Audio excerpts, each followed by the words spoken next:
Si vous savez traîner ne serait-ce que 2 minutes ces derniers temps sur Twitter, vous êtes probablement tombé sur l'histoire horrible de Johan. Et si c'est pas le cas, eh bien laissez-moi vous raconter ces événements à travers un nouvel épisode de Thread Paranormal.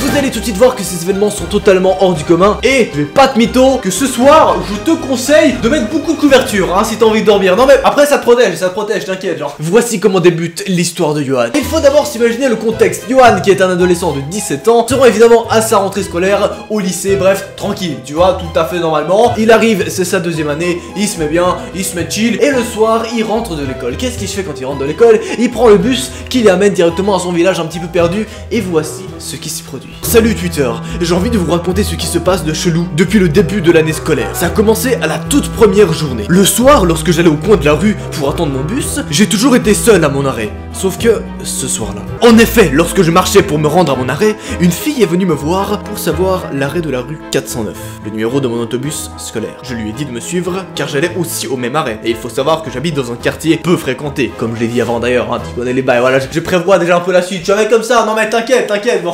T'inquiète pas, hein, c'est pour on est très loin de l'histoire de l'autostop que je vous ai déjà rencontré il y a une petite semaine. C'est un autre délire, hein, c'est un autre délire et ça va vraiment être bien plus prenant, vous allez voir ça. De plus, c'est un quartier où tout le monde se connaît assez bien. Alors ça m'a surpris de ne l'avoir jamais aperçu cet été. Mais je me suis dit que c'était probablement une famille qui venait d'aménager à l'avant de chez nous. Parce qu'il y a 3 nouvelles maisons qui viennent d'être construites à l'avant de son quartier. Donc il se dit probablement, voilà, c'est de nouvelles personnes qui viennent d'aménager là-bas. Tout à fait normalement, aucun souci. Voilà, une jeune fille, 17 ans, elle est plutôt belle, on va pas se mentir, genre. Oui, elle a 17 ans aussi. On peut en parler, un petit plan cul, voilà. Non mais après j'annonce comme ça, tu en fais ce que tu veux, pourquoi je tourne comme ça sur moi-même, je ne sais pas. Puis, rendu le soir, lorsque l'on débarquait de l'autobus, j'ai essayé de voir dans quelle maison elle habitait. Comme prévu, elle habitait dans l'une des maisons de mon quartier. Sauf que c'était pas une nouvelle maison, ni une maison vendue.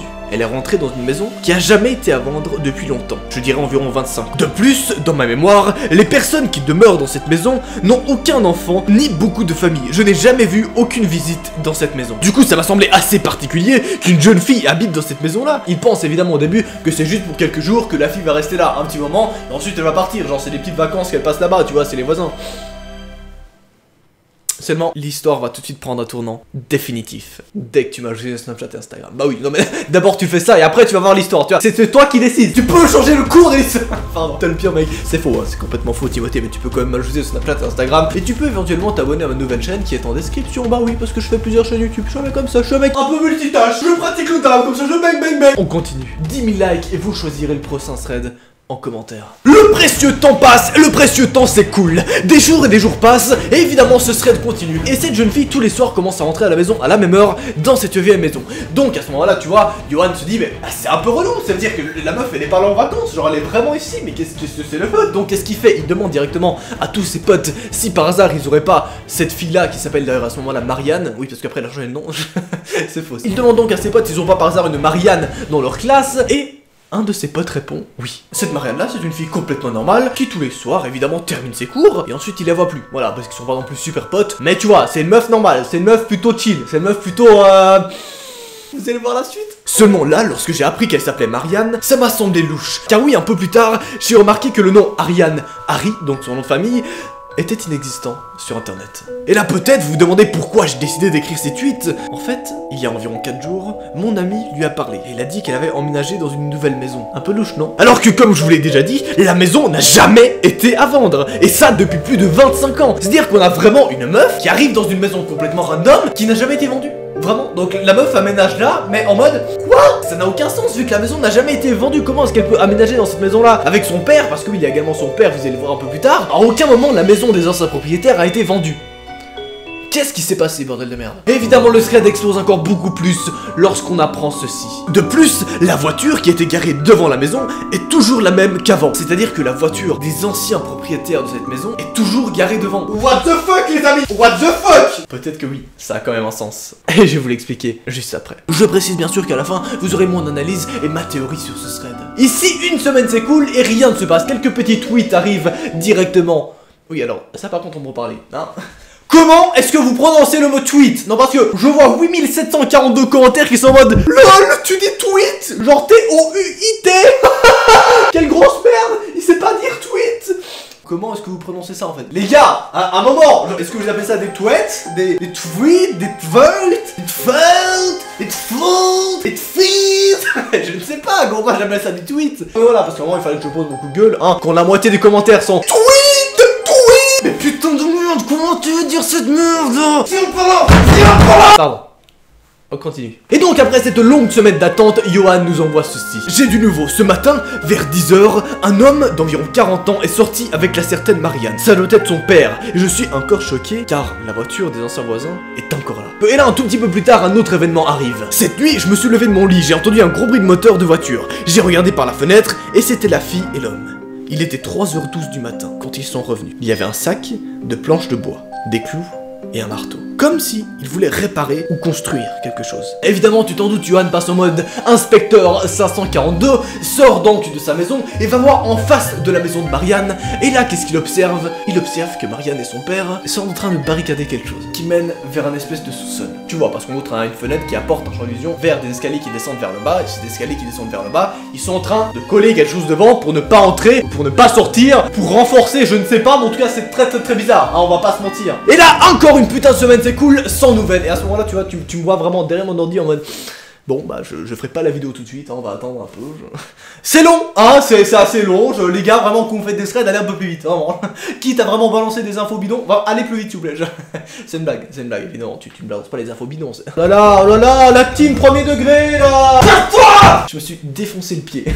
Bref, après encore une semaine d'attente, Johan nous envoie ceci. Oh mon dieu! Alors déjà, j'ai pas pensé à tweeter ce qui s'est passé cette semaine, car je trouve ça assez troublant. Il y a quelques jours, je suis retourné voir à la maison. Puis, quand je me suis approché de la fenêtre, sur le côté de la maison, j'ai vu, dans le sous-sol, que la trappe avait été recouverte par un meuble. Il cache quelque chose, mais c'est pas fini. Lorsque j'ai essayé de sortir discrètement de leur terrain de maison, j'ai vu mon ancienne voisine me regarder avec un regard vide par la fenêtre. Puis après je l'ai vu trébucher et disparaître de la fenêtre. J'ai vu ensuite le père de la jeune fille me regarder avec un regard furieux. Donc je suis aussitôt parti chez moi. Et là tu te demandes, oui, mais il me manque une dimension un peu supplémentaire. Bon, tu te demandes pas ça? D'accord, non mais je peux comprendre, c'est un peu chelou comme questionnement aussi. En réalité j'ai omis de vous dire, pour vous dire maintenant du coup, enfin j'ai pas omis mais tu as compris, hein. C'est que le pote à Johan, qui est donc en classe avec Marianne, a finalement tchatché et flirté avec Marianne, hein. Autant te dire qu'ils se sont mis un peu ensemble, qu'ils se font kiffer, pardon. Non mais ils se mettent plutôt bien, voilà. Ils se font clairement plaisir. Et ce qui est plutôt intéressant, c'est que du coup, la personne qui est en classe avec Marianne, c'est un peu en agent double. Tu vois, en gros, cette personne-là peut clairement aller, entrer et sortir de la maison de chez Marianne en toute l'égalité. Peut entrer dedans et être en mode salut, je suis le pote à Marianne, j'arrive, je vais faire un petit tour tranquillement. Et là bien sûr il trouve des éléments très spéciaux à l'intérieur. Il m'a dit qu'il n'avait pas le droit d'aller dans le sous-sol. Puis il m'a aussi dit qu'il y avait des cadres avec des visages déformés. Et il trouvait ça vraiment chelou. Puis lorsqu'elle est partie aux toilettes, mon ami a décidé de se promener. Dans la maison, l'une des pièces était recouverte de plastique. De plus il est allé regarder au sous-sol. Puis il a donc trouvé cette trappe recouverte par un meuble. Alors qu'est-ce qu'il y a dans cette putain de trappe, hein? Tu vas me dire, eh bien aujourd'hui, on n'est pas encore au courant. Tout simplement parce que ce thread est juste en train de malaxer. Hein, tu connais les bonnes pauses de une semaine avant qu'on ait de nouvelles informations. Bah là, on est en plein dedans. Tu vois, on est vraiment sur une pause d'une semaine où on a que dalle. On a vraiment aucune information et je veux avoir des nouvelles. Mais bien sûr, j'ai mes petites théories qui vont donc laisser place à mon analyse. Parce que oui, tu t'en doutes bien, je ne vais pas te raconter un thread si j'ai pas mes petites théories et si j'ai pas évidemment des réponses à toutes tes questions. Enfin, la majorité de tes questions. Et après voilà, je peux pas dire si Marianne kiffe le pote du mec ou bien alors si plutôt elle est bien flirtée avec son cousin. Enfin, bref, tu as compris, hein, je vais surtout te dire, d'après moi, qu'est-ce qui s'y cache à l'intérieur de cette maison et qu'est-ce qui s'est passé. D'après moi, le père de cette jeune fille est un fugitif. Ce fugitif s'est donc jamais fait attraper par la police, et qu'est-ce qu'il a décidé de faire? C'est de recommencer une nouvelle vie. Cependant, pour débuter une nouvelle vie, il ne peut jamais écrire son nom, et il a probablement pas les moyens de créer une nouvelle carte d'identité pour lui et pour sa fille. Donc, qu'est-ce qu'il va faire? Il va tout simplement aménager sous le nom d'une autre personne. Il va créer ce que j'ai appelé l'assassinat ultime. C'est-à-dire qu'il va préparer minutieusement chaque détail de son coup afin de trouver le quartier et la maison parfaite pour emménager avec sa fille et pour démarrer une nouvelle vie paisible. Cette maison-là, c'est les voisins de Johan. Oui, d'après moi, un soir, le père de cette jeune fille se rend donc dans cette maison-là et assassine les deux anciens propriétaires, le deux vieux couples qui habitaient à l'intérieur. Étant donné que ce couple était vraiment un couple très rejeté et qui avait très peu de contact dans le monde extérieur, et bien finalement que très peu de personnes remarquent qu'ils sont décédés et... tu t'en doutes bien que le père de cette jeune fille va s'empresser d'assassiner toute personne qui ont un léger doute. S'ensuit donc le moment où Johan commence à remarquer quelque chose de louche, et là qu'est-ce que fait le père qui a probablement une toute petite mini-éthique, donc il décide de peut-être pas assassiner une personne de 17 ans qui est mineure. Ce qu'il fait donc, c'est qu'il décide de cacher toutes les preuves qui peuvent montrer un soupçon de peut-être il y avait des anciens propriétaires ici, mais bien sûr il cache tous les corps, et où est-ce qu'il les cache finalement? Tu t'en doutes, sous la trappe en bas dans le sous-sol. Ce qui pourrait également expliquer la salle remplie de plastique qui permet finalement de cacher toutes les taches de sang et tout le tralala. Bref, tu connais les bails, hein, évidemment. Ça expliquerait bien sûr la dernière et ultime question que tu te poses. Pourquoi est-ce que la voiture des voisins est toujours devant cette putain de maison? Eh bien tout simplement parce que les voisins sont morts. Et donc que les nouveaux propriétaires, donc la jeune fille et le père, ont tout simplement pris le nom des anciens voisins.